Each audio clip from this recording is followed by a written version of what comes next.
Assalamualaikum warahmatullahi wabarakatuh. Selamat pagi.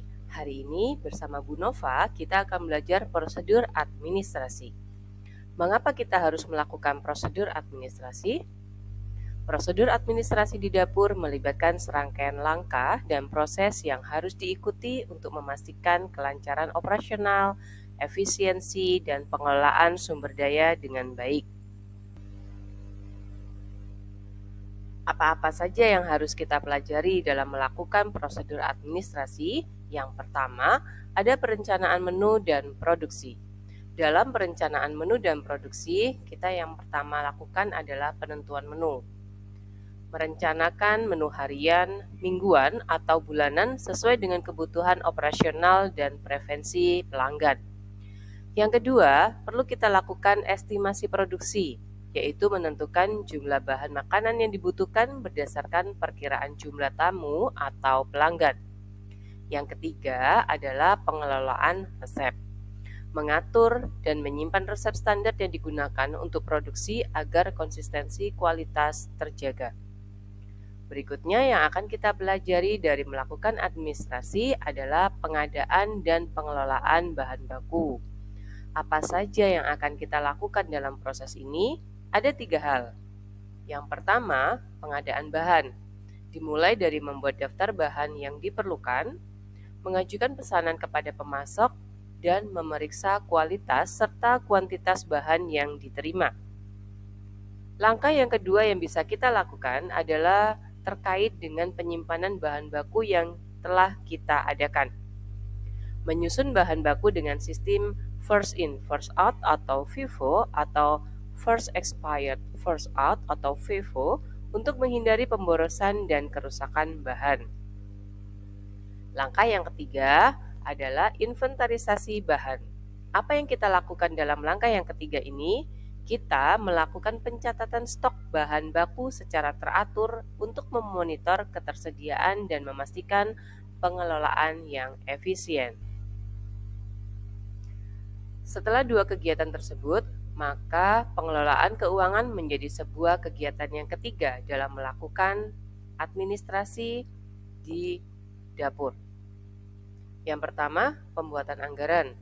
Kita menyusun anggaran operasional dapur yang mencakup biaya bahan baku, tenaga kerja, dan peralatan.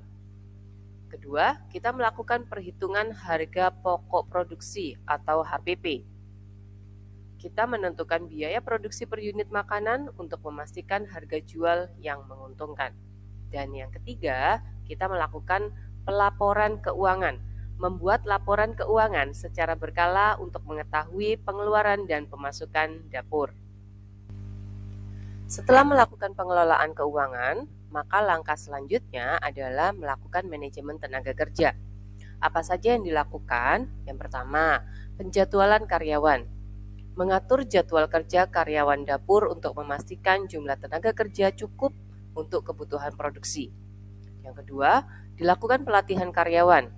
Melakukan pelatihan berkala untuk meningkatkan keterampilan dan pengetahuan karyawan di dapur.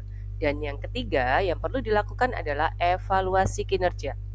Melakukan evaluasi kinerja karyawan secara rutin untuk menjaga produktivitas dan kualitas kerja. Nah, sampai di sini, kira-kira kalian ada pertanyaan atau tidak?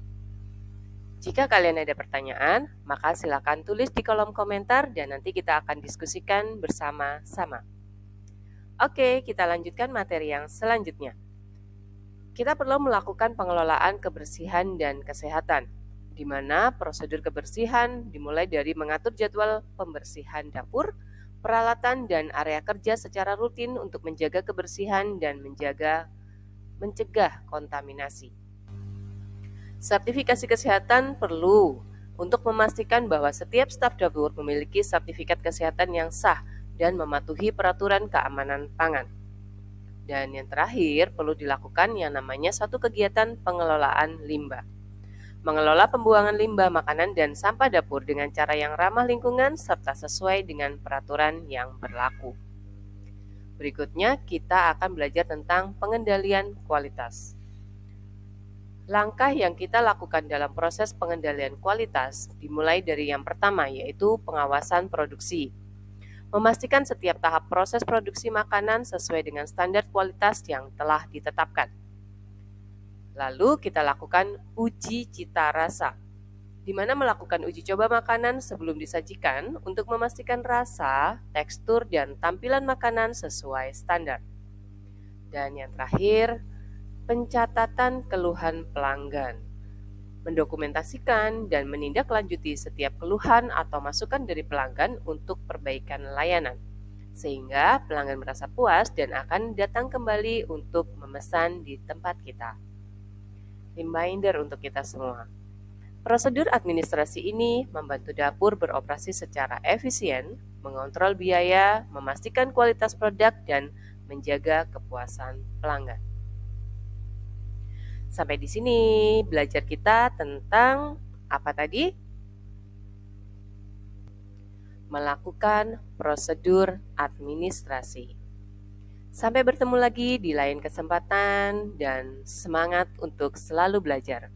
Assalamualaikum warahmatullahi wabarakatuh.